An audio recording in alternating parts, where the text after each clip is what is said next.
Hello, South Carolina! It's okay, you don't need to listen to Jermaine. I love you guys, though. I love the Yang Gang.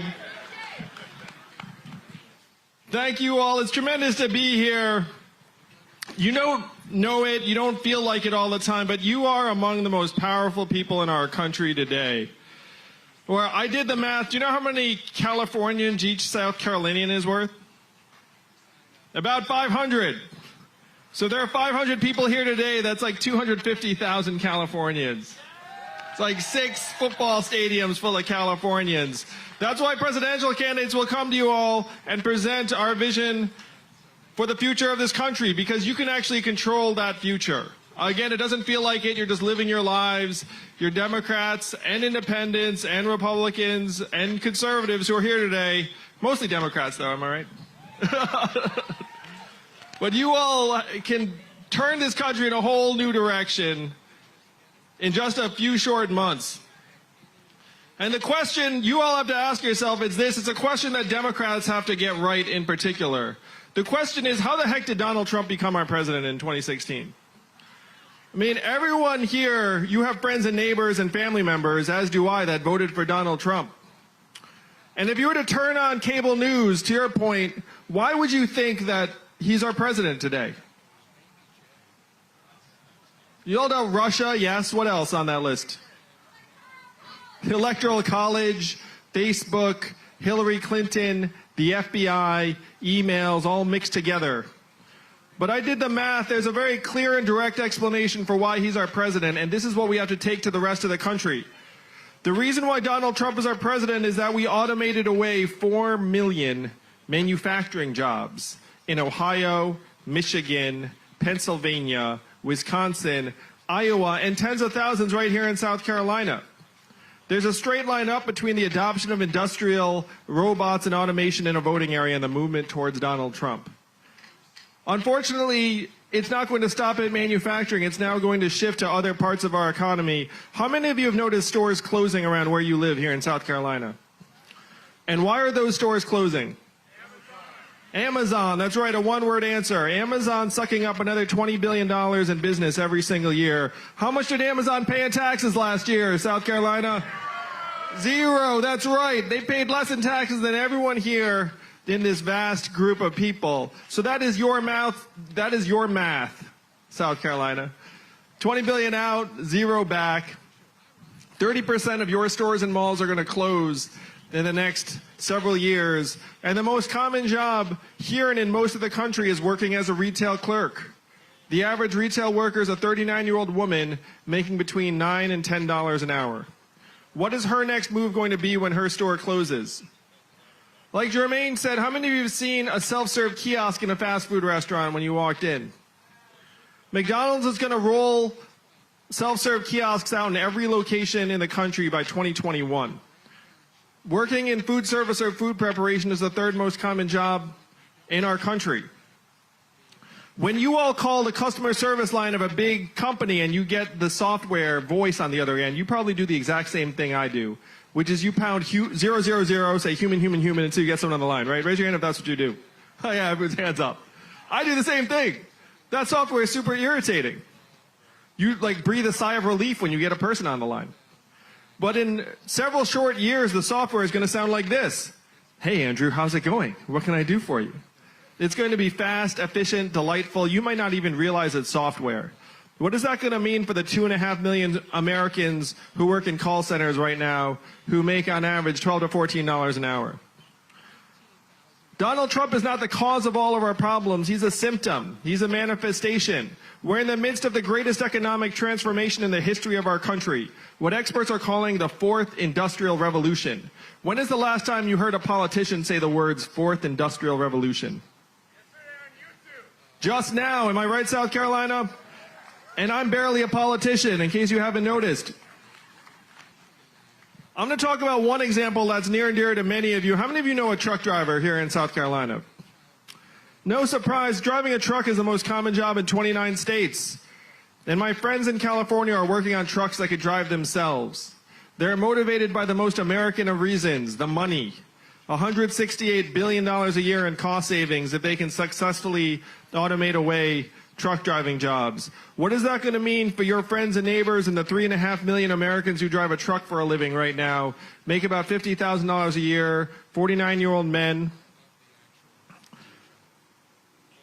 Or the 7 million Americans who work in truck stops, motels, and diners that rely upon the truckers getting out and having a meal.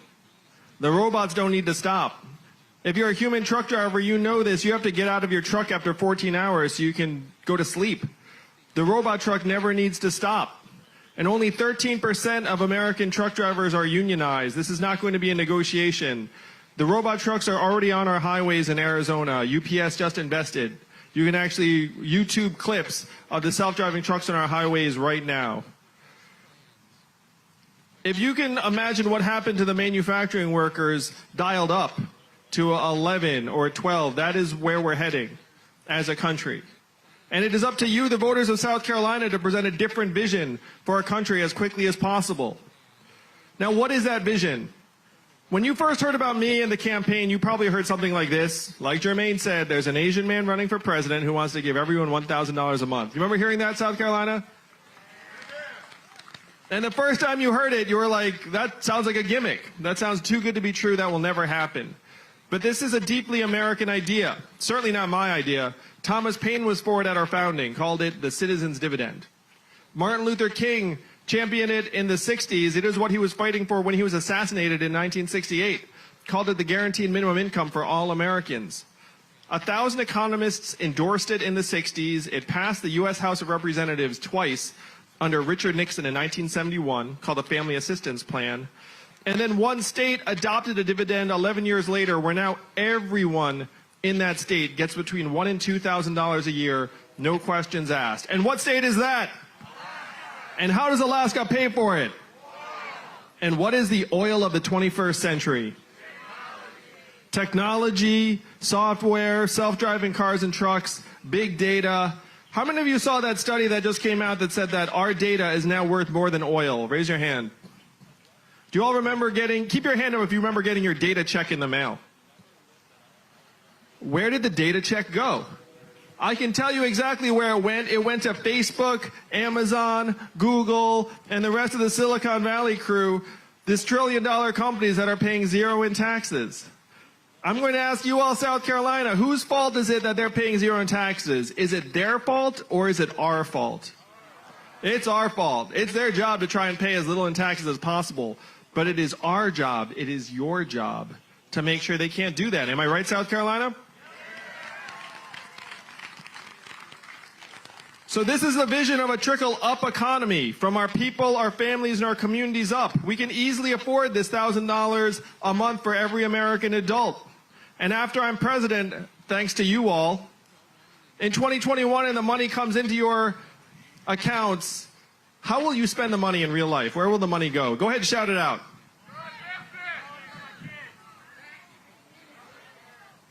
Clothing for the kids, start a business, tuition. How much of it would stay right here in South Carolina?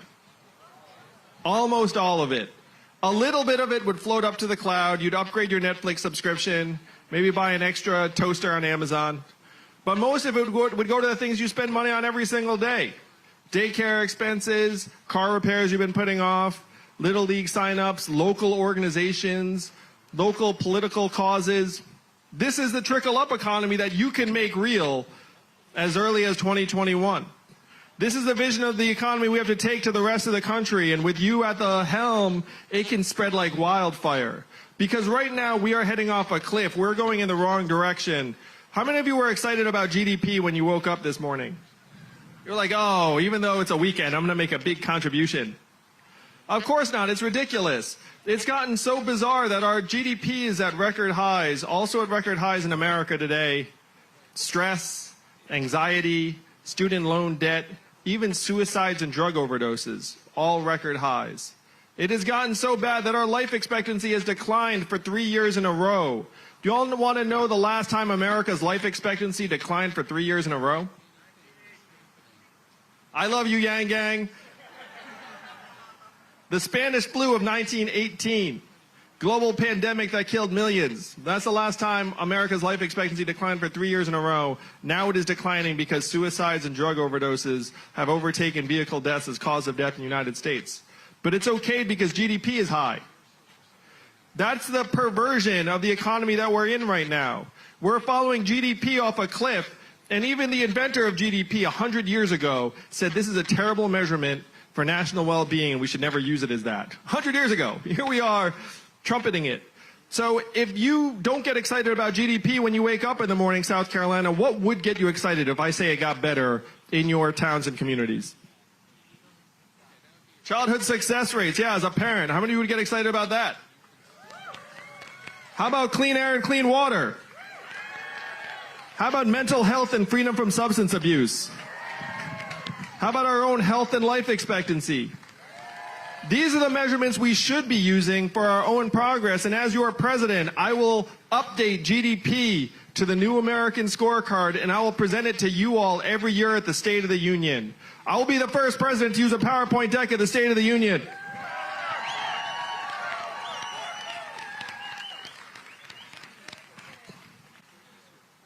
I'm going to touch on education a little bit because teachers are so important. How many of y'all are teachers? Right now, teachers are being treated like costs when it's actually the opposite. You all are investments. And a good teacher is worth his or her weight in gold in the classroom because they touch so many lives. As a parent, I can't tell you how grateful I am when I drop off my son and see a teacher that cares about their learning every single day.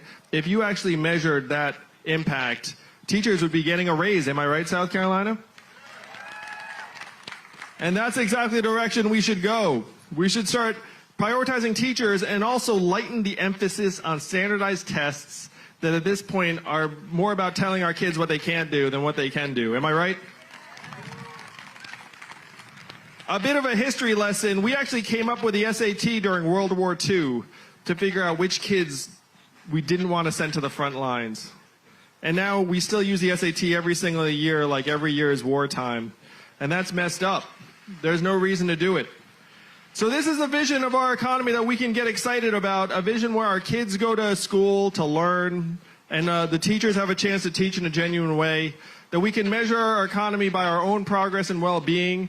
We have a sense of how to solve the real problems of our time instead of serving these productivity stats that are increasingly meaningless. Because right now, unfortunately, we have all been brainwashed to think that economic value and human value are the same things. They are not. And if we persist in acting like they are, we're going to continue to tear each other apart.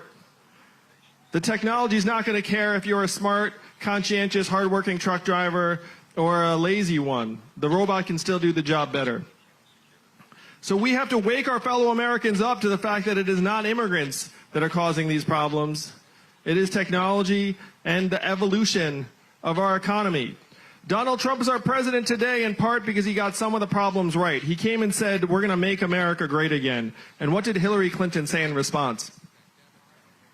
America is already great. Remember that, South Carolina? And that did not work. We need a different message. We need a new vision. Now, Donald Trump got some of the problems right, but his solutions were the opposite of what we need. What were his solutions? We're going to build a wall. We're going to make America great again. We're going to bring the old jobs back. We're going to turn the clock backwards. We have to do the opposite of these things, South Carolina. We have to turn the clock forward. Am I right?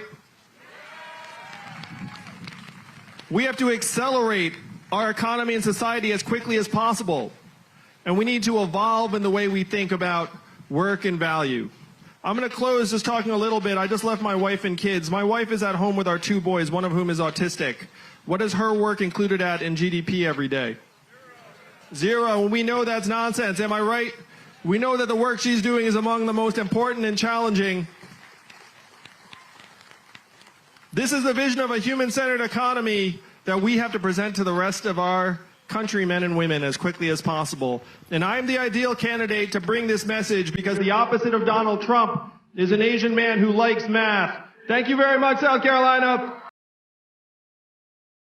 Let's make America think harder and win this whole thing in 2020. Thank you all very much. I love South Carolina. We're going to make history together in 2020. Thank you all. Thank you, Yang Yang. Love you guys. Thank you for watching. We hope you enjoyed. And before we go, I want to give a huge thank you to all of our God tier patrons over on Patreon. Zach Sargent, Joshua Hare, Josh Gabon, Matthew Gerard, Bradley Davis, Chaitanya Malaretti, Nerds for Yang, Kristen Marie, Marshall Hughes, Will Chang, Manuel Curio III, Ashley Shake, Alexandra Dembski, Justin Zhu, Mike Murdoch, Andy 2, Trevor Russell, Newt Mork, Ahsoka Nelson, and Eric Hazelquist. If you would like to find out how to hear your name at the end of every video on our channel, then check out our Patreon page today.